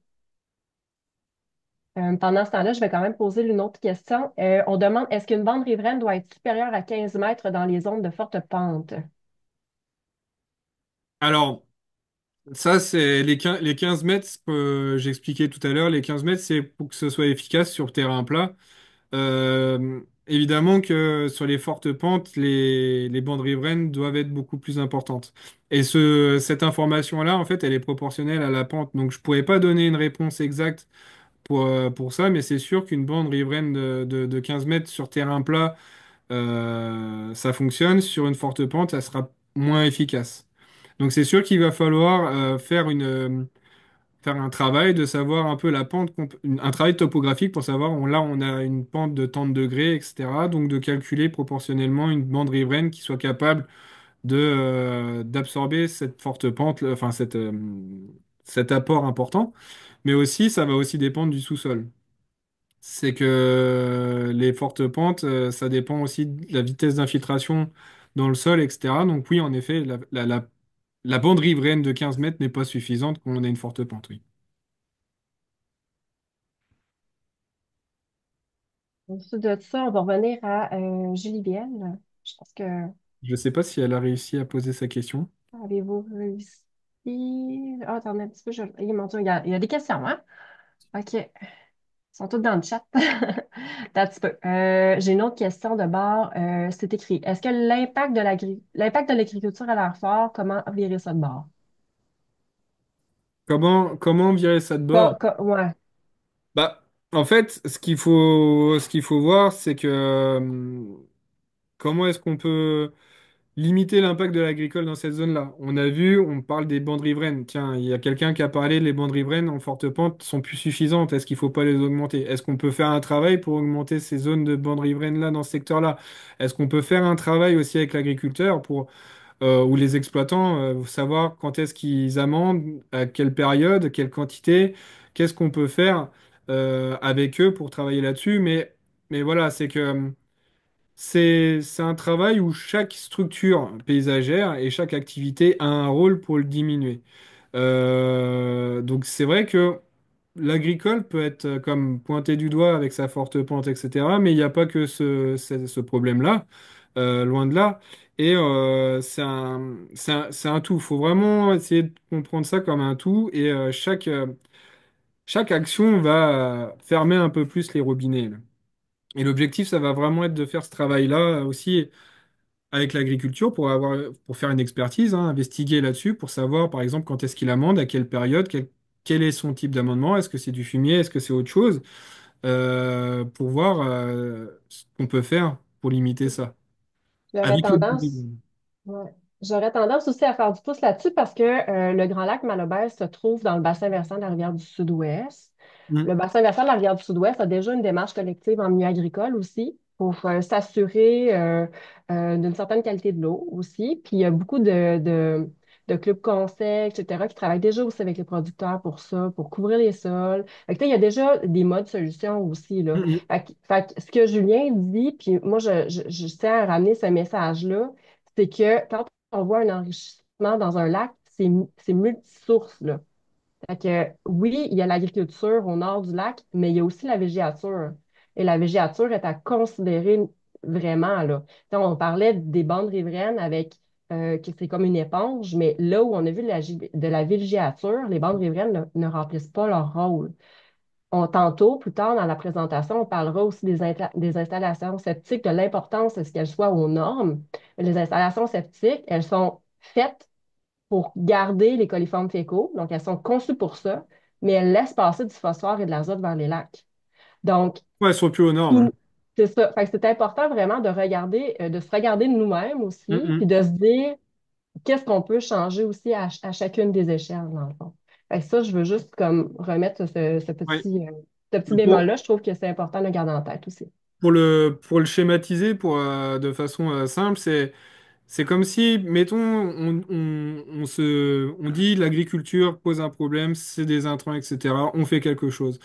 La personne va faire des efforts, mais c'est un peu comme si, je reprends le tabac, je suis un ancien fumeur, mais c'est comme si vous faisiez greffer les poumons et puis vous continuez de fumer derrière, là. Ça marche pas, là. Encore une fois, c'est ça, c'est qu'on peut faire des efforts, mais c'est que ça à tous les niveaux, c'est tous les acteurs en fait qui peuvent avoir un impact sur cette eutrophisation, à peu importe le niveau, qui doivent agir dans le même sens. Il n'y a pas de, comme disait Alexa, hein, on n'est pas. Parce que j'ai souvent eu ça aussi où on me disait, mais moi je fais comme ça, mais c'est l'autre qui fait pire. C'est pas parce que l'autre fait pire que vous devez pas aussi agir d'une certaine manière. Et c'est vrai que moi, ça m'incite à me dire, bah, moi, je fais mon morceau, là. Et je pense qu'on peut tous faire son morceau sur toutes les actions qu'on vous a présentées ou que je vais vous présenter là avec la conclusion. Il y a d'autres questions. On va essayer de les passer peut-être rapidement, là.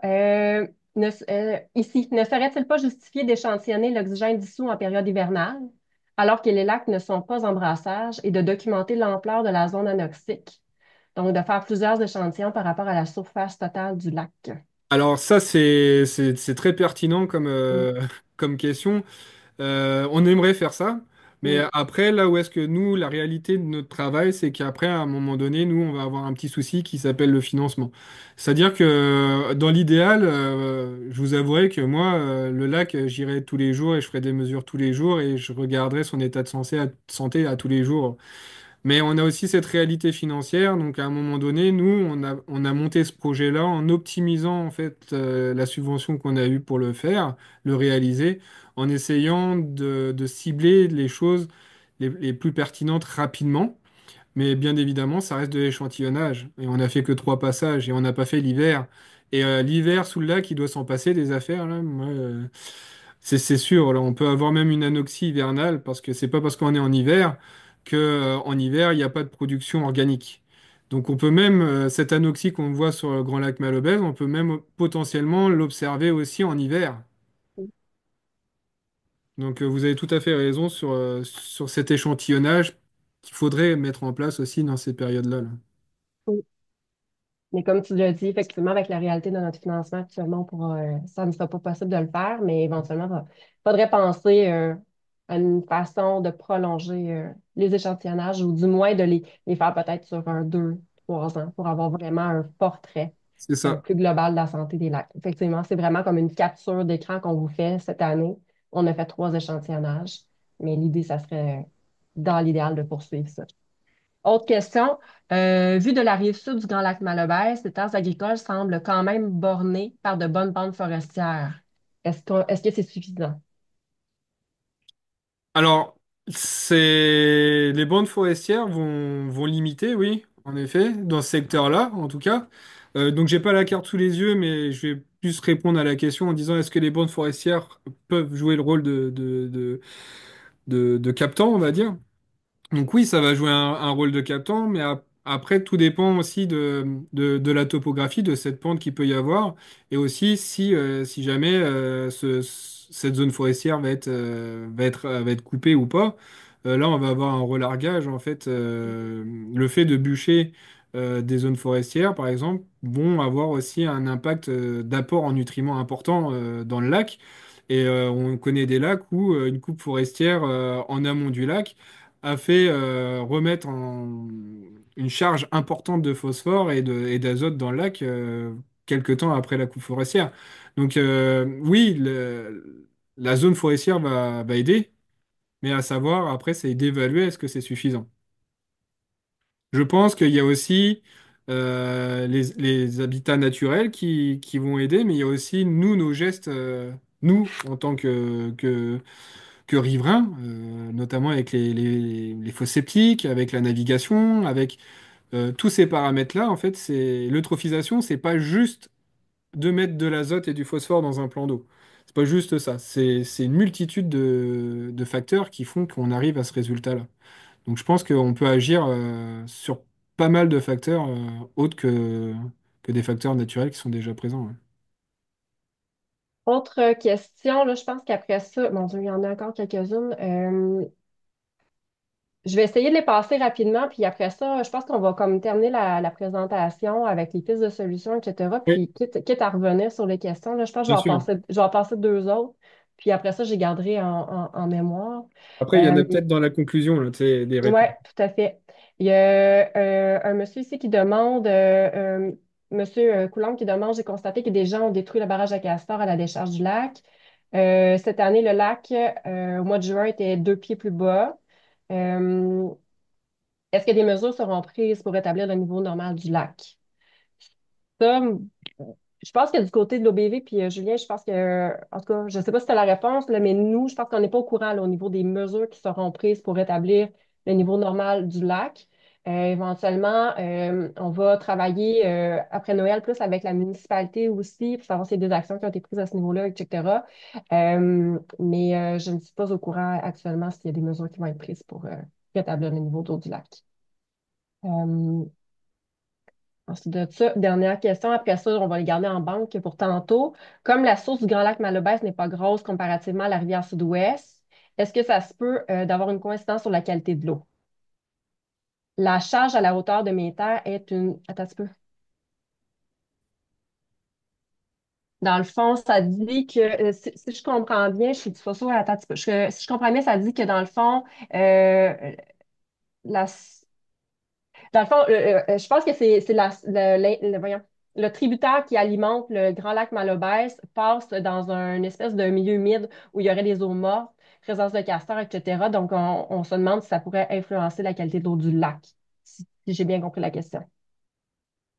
Donc, par rapport à ça, c'est que de façon naturelle aussi, les zones de tourbière, les zones de tout ce qui est tourbière, vasière, etc., c'est des puits aussi à nutriments. Donc, c'est de la matière minérale et organique qui peut aussi enrichir un milieu. C'est des zones mortes qui existent et que bah, dans le bassin versant, vous avez des cours d'eau qui peuvent traverser ces zones mortes et faire un apport en nutriments. Mais je pondère ce que je dis avec aussi le fait que quand ces apports-là, généralement, sont pas suffisamment importants pour créer une eutrophisation massive sur un lac aussi grand. Donc ça va être une source, ça va apporter quelque chose, mais ça sera quelque chose qui sera plus facilement assimilable dans l'écosystème. Mais oui, ça peut apporter. Les zones humides, ce qu'on appelle les zones humides, donc les zones de tourbière et les zones de vasière, oui, c'est des zones où il y a de l'apport en nutriments. Tu sais, pour faire du pouce, tantôt on parlait de suivi, là. L'idéal, ça serait de faire un suivi du lac sur deux ans, mais ça serait bien sûr Prospecter d'aller autour. échantillonner aussi qu'est-ce qui rentre dans le lac, là, au niveau des tributaires, là. Fait que ça, Connaître on va dire la responsabilité de charge en nutriments dans le lac. D'où est-ce que ça vient ben oui. le plus possible et d'agir sur on va dire les plus gros facteurs, en fait, dans un Mhm. premier temps. Fait que je propose de continuer la présentation. Moi, je peux répondre à des questions dans le chat, puis si au besoin, on peut y revenir là, à la fin de la présentation. Très bien. Donc la conclusion de ce que je vous ai présenté depuis le début de cette rencontre, voilà, c'est le Grand Lac Malobèze et le lac des Joncs, c'est un peu les caractéristiques du lac. Donc c'est ce qu'on disait, hein, ces deux lacs sont en brassage du printemps à l'automne, dû à leur orientation au vent, dû aussi à leur faible profondeur, notamment pour le Grand Lac Malobèze. Euh, L'analyse physico-chimique, donc dans les deux cas, on voit qu'il y a un apport en nutriments justifiant une eutrophisation.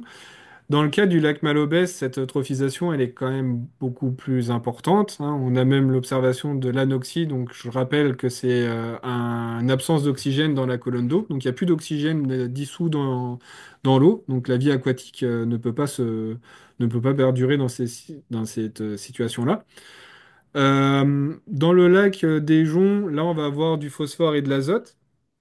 La grosse différence entre ces deux lacs, voilà, c'est ce que j'ai mis en influence majoritaire en amont du lac, ça va être la villégiature et l'agricole pour le Grand Lac Malobèze, avec cette forte pente et puis cette villégiature autour. Et le lac des Joncs, il y a la villégiature, mais la question se pose aussi, c'est on est sur un lac qui a quel âge dans le fond là par rapport à ce qu'on observe, parce qu'on voit qu'il y a quand même de très bonnes bandes riveraines, que l'occupation du sol est pas sur une activité anthropique importante. Donc il y a aussi le questionnement d'évaluer aussi bah, l'âge de ce lac-là et est-ce qu'il n'est pas déjà sur un processus naturel en se refermant, en ayant la zone nord et la zone sud. Au niveau de l'état des bandes riveraines, donc on voit que voilà, il y a 10% pour le lac des Joncs qui sont très artificialisés à totalement artificialisés. C'est pas quelque chose d'énorme. D'où le questionnement de connaître l'âge du lac. Et le Grand Lac Malobèze, on est à 25% des bandes riveraines qui sont artificialisées, qui sont très à totalement artificialisées. Donc, tous ces paramètres que je vous présente là, ça permet d'avoir cette déduction, de dire que le Grand Lac Malobèze, en 2024, avec cette campagne d'échantillonnage, on le qualifie d'eutrophe à hypertrophe par rapport aux résultats que je vous ai présentés. Et pour le lac des Joncs, celui-ci est mésotrophe à eutrophe, pareil avec les résultats que je vous ai présentés. Donc les suggestions, voilà, donc on a commencé déjà à en parler hein, tout à l'heure avec les questions posées. Ça, c'est des suggestions face à ces constats-là. Euh, Qu'est-ce qu'on peut faire pour améliorer, dans le fond, la santé de ces deux lacs? Qu'est-ce qu'on peut faire pour limiter un peu son impact? Donc, voilà, là, ce qu'on met déjà, c'est de faire de la communication dans un premier temps sur les espèces exotiques invasives, par exemple, qu'on n'a pas retrouvées, mais c'est pas parce qu'on les a pas retrouvées, et tant mieux. C'est pas parce qu'on les a pas retrouvées qu'il faut pas continuer de sensibiliser les gens, parce qu'on n'est pas à l'abri que quelqu'un qui n'est pas sensibilisé, qui ne connaît pas ça, ramène des moules zébrés dans le lac, par exemple. Continuer aussi à parler aussi de l'impact de l'activité nautique, hein, des bateaux à moteur sur les lacs. Ça, c'est quelque chose que s'il y a des questions, je pourrais vous présenter des diapositives sur l'impact de la navigation. Faire une investigation et essayer au maximum de mettre aux normes les installations septiques autour des lacs. Ça, à l'heure actuelle, moi, je suis pas capable de vous dire telle maison, telle maison, telle maison, c'est pas aux normes, il y a des rejets. Donc ça, c'est quelque chose, c'est un travail à faire avec vous, puis avec l'ensemble des acteurs. Pour les deux lacs, bah, en fait, ça serait aussi, et c'est même quelque chose que j'aurais dû dire dès le début, c'est de créer une association de lacs que les gens qui se sentent vraiment impliqués dans la santé de leur lac, qui, pour diverses raisons, parce qu'ils y trouvent un intérêt, ils sont, peu importe, mais qui ont une affinité avec leur lac, bah oui, de créer une association de lacs pour pouvoir participer par exemple au suivi. Je sais qu'il y a des citoyens qui nous ont demandé dans d'autres associations de lacs si on pouvait essayer d'avoir du matériel à disposition comme des sondes de pH et de température ou d'oxygène pour en période hivernale quand ils vont faire de la pêche sur glace d'aller faire un profil de température et de d'oxygène. C'est quelque chose qui est envisageable et comment dire, qu'on encourage vraiment, puisque c'est quelque chose qui aiderait énormément pour vous comme pour nous d'en connaître un peu plus et d'agir en conséquence. Et aussi, donc ça c'est avec les associations de lacs, c'est aussi travailler sur les bandes riveraines. C'est pas parce qu'on a 90% des bandes riveraines qui sont en bon état que on peut continuer d'en avoir une en bas de son chalet en mauvais état. Une bande riveraine en bon état à cet endroit-là, peut-être que c'est sûr que ça va ajouter une pierre supplémentaire à l'édifice de la conservation du lac. Et aussi, nous, on propose de poursuivre les investigations, hein, c'est ça, sur 2 ou 3 ans pour connaître un peu mieux les origines exactes des intrants qu'on observe. Donc tout ça, en fait, ça serait vraiment en concertation avec les municipalités, avec les associations créées ou en cours de l'être pour vraiment mettre en place des actions concrètes par rapport à ça. Donc c'est ça les suggestions qu'on peut faire aujourd'hui par rapport à cette campagne d'échantillonnage en 2024.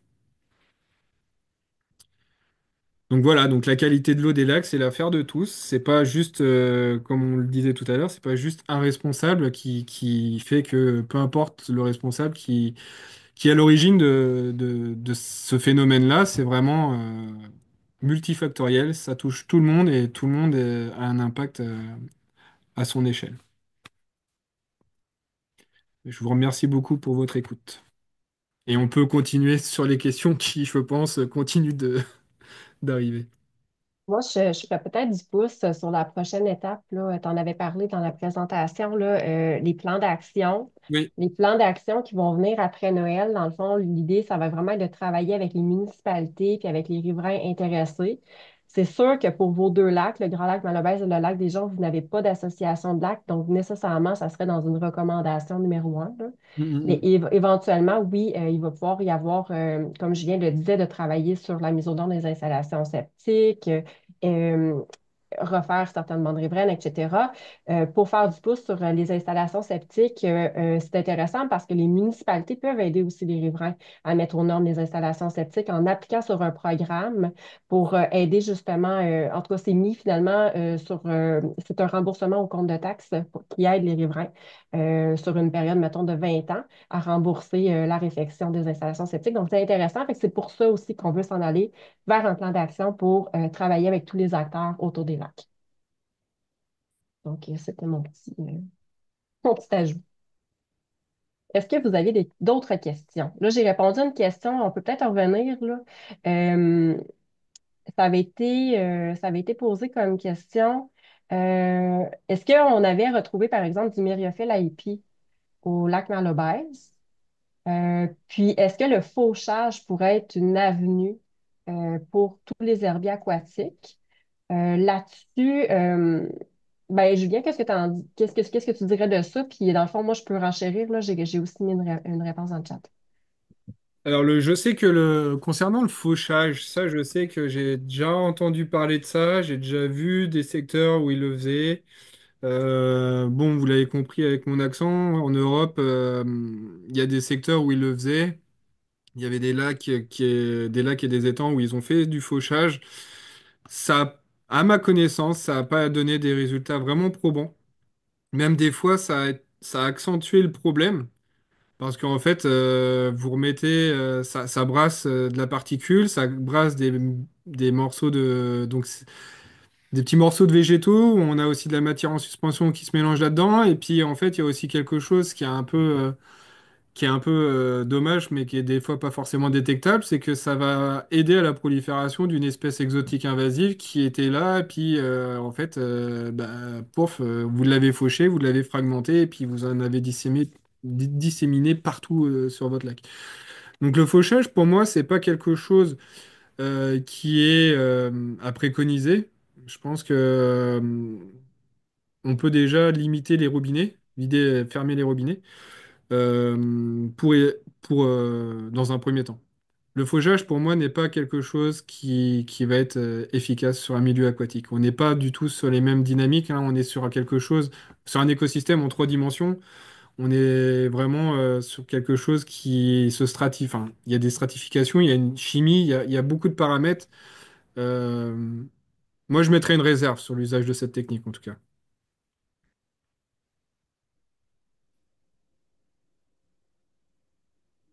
Au niveau du myriophylle IP, juste pour dire que ça n'a pas été. On a fait un Ah inventaire oui, d'OBV en 2023, ouais, il puis n'y a pas beaucoup. il n'y en a pas. On Non, n'en a pas observé de ah, myriophylle IP, donc c'est une bonne nouvelle. c'est une bonne nouvelle. Mm.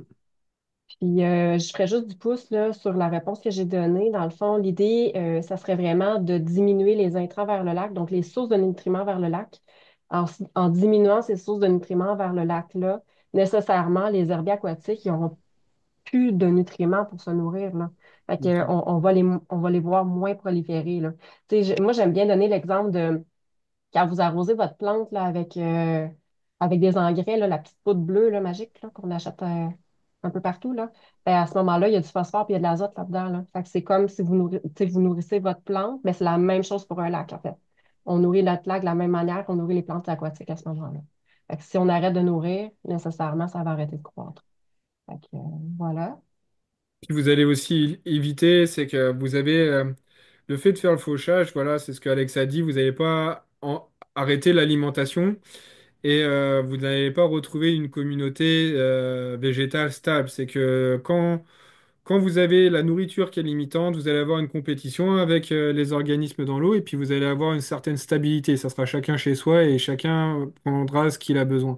Que si vous fauchez, mais que vous continuez d'apporter toujours de la nourriture, de la nourriture dans votre eau, bah, il y a des espèces qui vont plus réussir à rentrer en compétition avec un plus fort et vous allez comme appauvrir votre richesse en fait en diversité végétale dans votre lac. Et c'est pas quelque chose de souhaitable non plus, parce que chaque espèce va avoir un rôle dans son écosystème.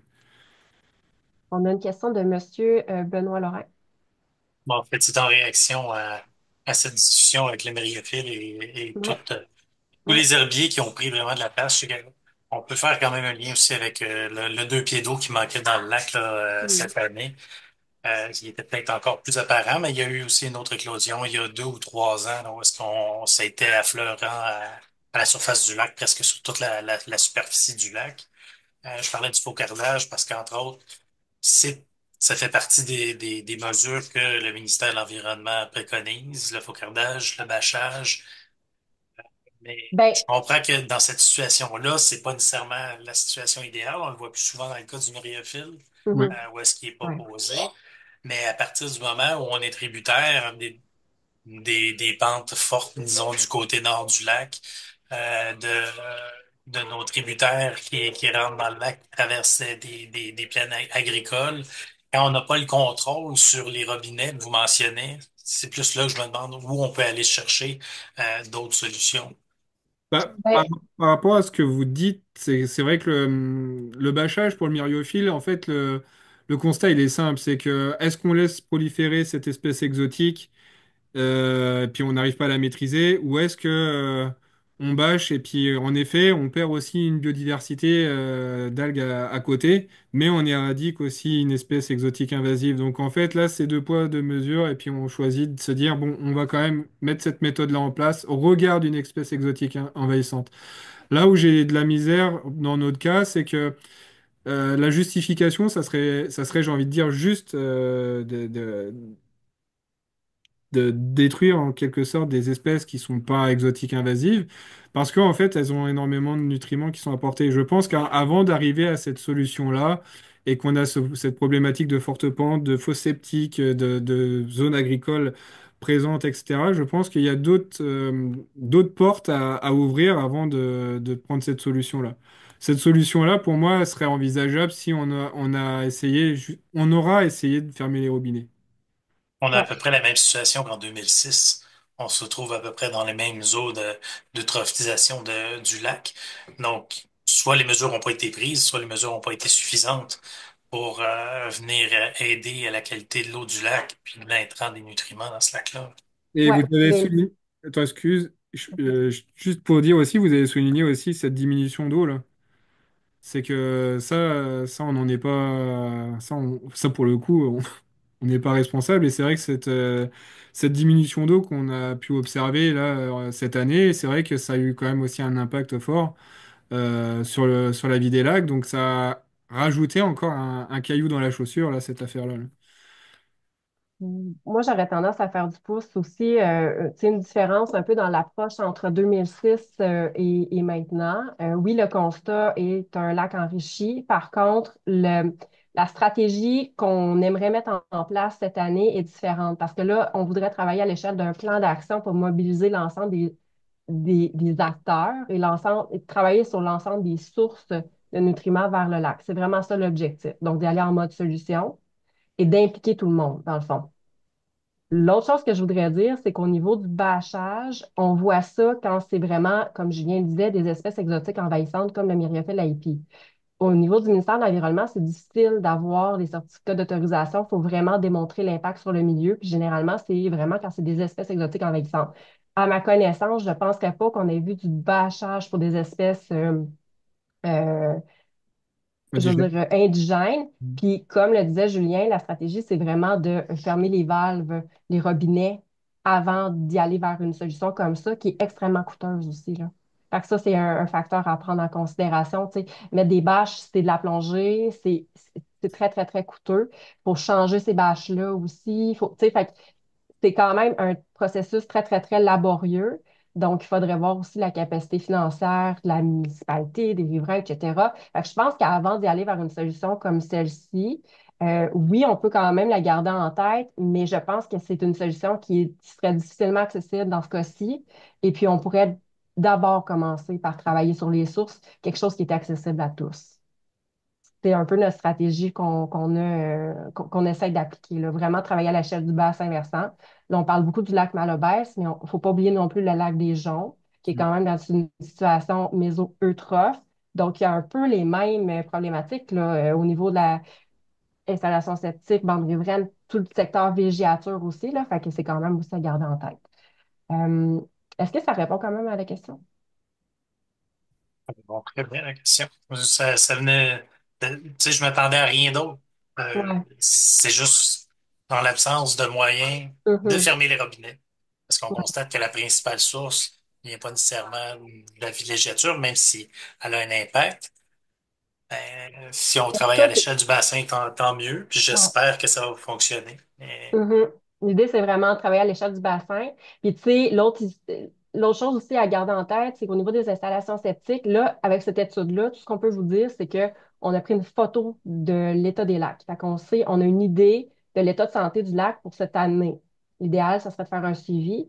Mais après ça, on ne peut pas vous dire avec, à 100%, mettons, tel nutriment vient de telle source, etc. Tout ce qu'on peut dire, c'est qu'on sait de façon générale dans la littérature et on l'a constaté sur le terrain aussi que les installations septiques, ça apporte des nutriments.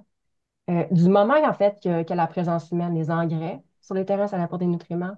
Oui, et le milieu agricole. Par contre, le milieu agricole, c'est intéressant aussi parce que les pentes sont souvent couvertes aussi, là. Fait que ça, c'est déjà un bon coup aussi. Fait il y a un peu tout le monde, en fait, là, qu'il faut vraiment comme se regarder puis essayer de fermer les valves. Puis on va essayer de travailler au niveau du plan d'action pour ça. Euh, je continuerai avec les prochaines questions. Là, j'ai comme perdu le. Euh, Ce sera pas bien long, je suis en train de me. Barrage à Castor, on l'a passé. Oui, on était rendu ici. J'ai déjà vu des lacs avec des sources de brassage placées volontairement, comme des mini-éoliennes dans l'eau. Est-ce que ça changerait de quoi pour le brassage de descendre l'oxygène jusque dans le fond du lac, dans le fond? Puis on parle aussi d'un projet de toile, mais là, je pense qu'on en a déjà discuté. Fait que, on peut y aller avec l'idée de l'éolienne dans l'eau pour essayer de remettre de l'oxygène, là. Julien, je ne sais pas si c'est quelque chose à dire là-dessus. Alors, moi, je suis curieux de savoir si ça se fait sur quel lac ou dans quelle région, puis connaître un peu aussi la topographie d'un lac qui a ce genre d'installation, parce que ça me pose quand même pas mal de questions en termes d'hydrodynamique. Euh, Après, ce qu'il faut savoir, c'est que quand on brasse comme ça, oui, on peut, en fait, c'est de la mise sous perfusion. Donc, en fait, je ne suis pas spécialiste sur cette méthode-là. Je suis vraiment curieux que la personne qui a cité ça me donne des informations sur où est-ce qu'elle a vu ça, parce que je suis assez curieux de voir. Par contre, après, c'est vrai que le fait de faire ça, vous mettez votre lac sous perfusion.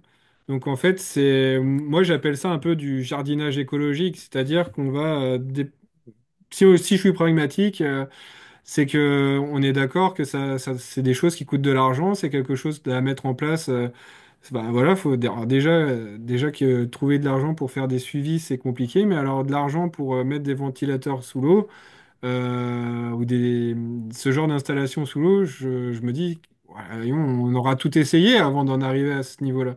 Mais je suis pas convaincu de l'utilité de ces installations-là aussi pour la dynamique naturelle du lac. C'est-à-dire que les lacs qu'on a en brassage là, en fait, il faudrait essayer de laisser les choses, d'essayer d'aider la nature pour qu'elle-même replace ses affaires là, dans le fond.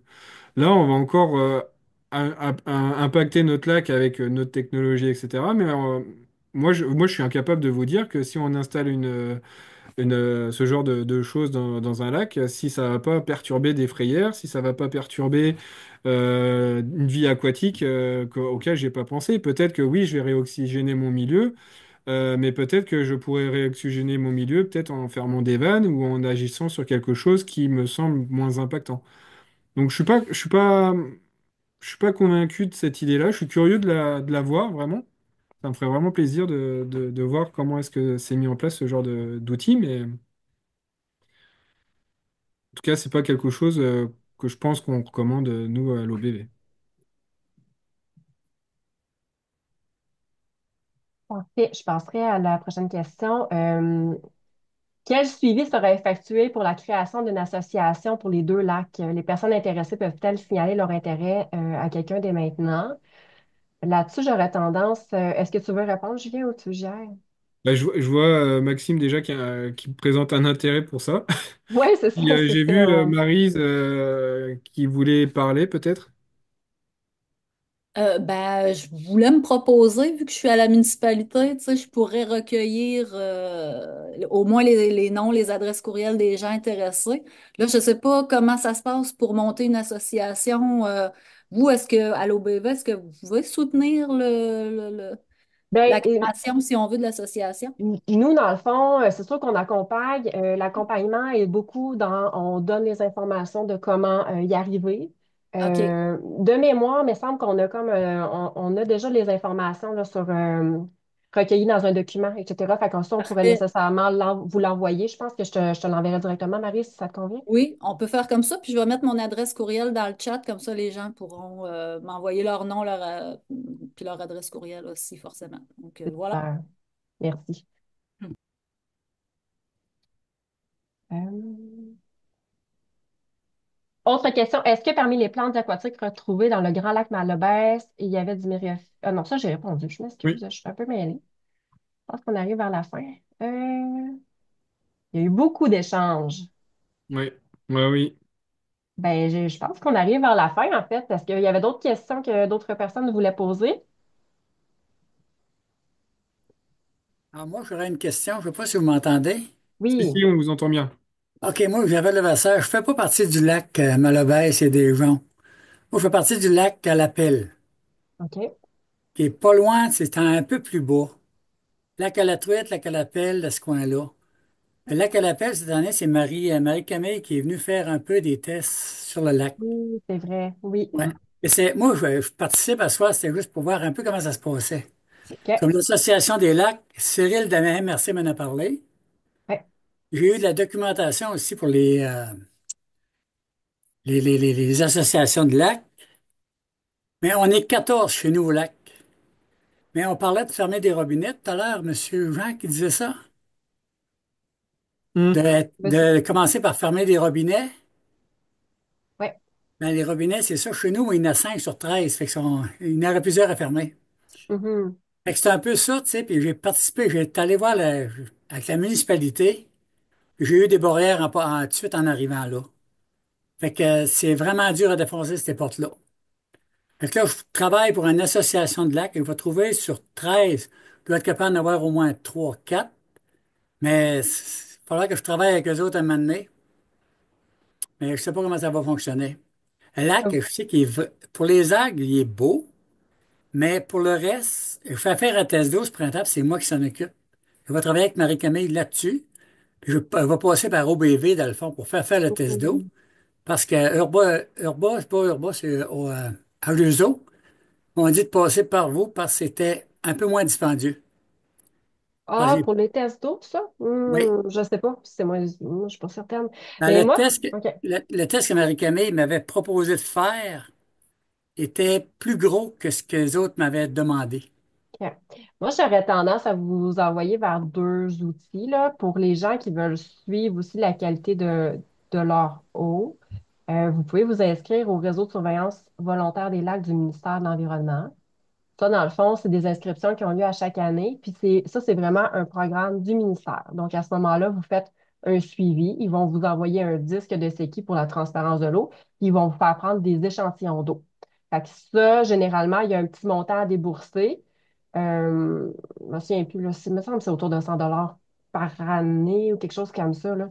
Puis à ce moment-là, vous avez quand même un suivi de votre lac.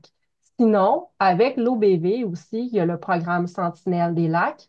Ça, c'est vraiment Oui, plus des observations ponctuelles. c'est ça. Vous avez quand même le 10 de séquille au niveau de la transparence, donc vous pouvez faire le suivi. D'ailleurs, on a eu des sentinelles de lacs sur nos grands lacs Malobès et nos lacs des Joncs cette année. Et aussi, vous notez si vous voyez, mettons, un bloom de cyanobactéries ou des choses comme ça. Fait que ça, c'est un autre moyen de faire un suivi pour la qualité pour donner une idée au niveau de la qualité de l'eau. Mais bref, écoutez, on peut aussi prendre vos coordonnées, mais je pense que vous êtes en contact avec ma collègue Marie-Camille, là. Oui, oui, c'est ça. Parfait, c'est bon. Fait que si vous avez des défis, etc., on peut quand même aussi. On voulait voir un peu comment ça se passait, puis je sens que ce que je sens puis ce que je vois là, c'est les mêmes problèmes partout sur tous les lacs. C'est un peu ce qui se passe, le phénomène chez nous, puis le phénomène au lac des Joncs, au Malabès, puis le lac Minouf, que je connais aussi. Mhm. C'est un Ouais, peu la même problématique, mais le mien, moi, il n'est pas sur la liste. On n'est pas beaucoup, on est 13. ouais. Mais 13, c'est juste, j'appelle ça une grosse famille. Des fois, c'est plus facile à manipuler un peu. Hmm. On doit être capable de contrôler ça. Mais l'idée là-dedans aussi, c'est que l'OBV a fait des portraits de lacs dans les années là, 2006 à 2012 environ, Exactement. là. Je les ai vus Fait en que, 2006. bon, parfait. Là, je me souviens pas si le lac à la pelle est dedans, En mais 2006, oui. on a fait environ 70 lacs de villégiature dans ces années-là. Ouais. L'idée du projet cette année, c'était de remettre à jour les données datant de ces années-là parce que ça datait. C'est sûr qu'on ne peut pas, dans une année, refaire les 70 lacs, c'est Non, non, c'est impossible, impossible. là.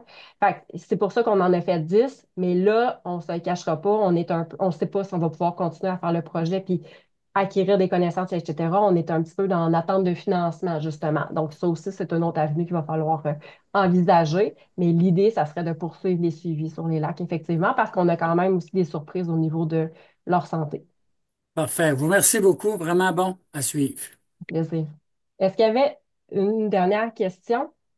Après ça, on pourra vous libérer, là. Il commence à se faire assez tard.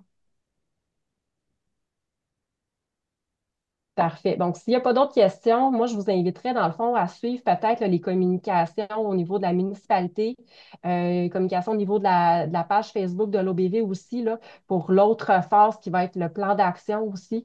S'il y a des gens qui veulent l'intéresser là, à s'impliquer au niveau de la recherche de solutions, là, on va être dans ce mode-là au retour des fêtes. Donc, Oui. voilà.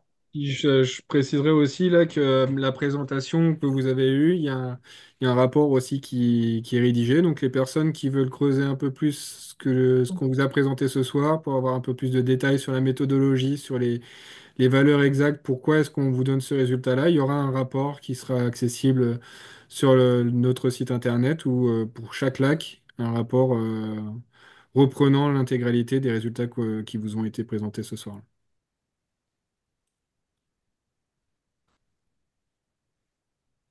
Bon, Bon, ben, merci beaucoup. merci à tous. Passez Merci une belle beaucoup. soirée et de joyeuses fêtes aussi. Merci. Ouais, Bon bye. cours des fêtes à vous.